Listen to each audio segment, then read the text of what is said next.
Независниот синдикат за образование и наука во сабота ќе организира протест, а потоа пред владата ќе остави и протестни шатори. Ова е резултат на од нив поставените, а од владата неисполнети барања за усогласување на колективните договори, односно зголемување на платата на наставниците. Овој протест го организираме пред се поради недостаток на социјален диалог. Веќе нема да дозволиме да се заобиколува долгогодишниот проблем.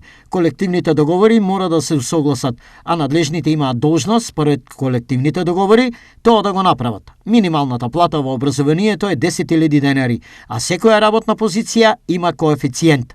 Објаснува Томислав Гиевски од Независниот синдикат за образование и наука. Повикувајќи ги сите вработени во секторот на образование да земат учество во синдикалните активности. Иако повикот и протестот однесуваат на сите, председателот на СОНГ Јаким Неделков вели дека тие нема да бидат дел од протестот, иако утре истекува рокот кој тие го дадоа пред да почнат да реализираат на штрајкот на наставници. Протестот ќе почне во 11 часот пред хотелот ВИП и ќе заврши пред влада. На протестот на наставници ќе им се придружи и Независниот синдикат на полицијата.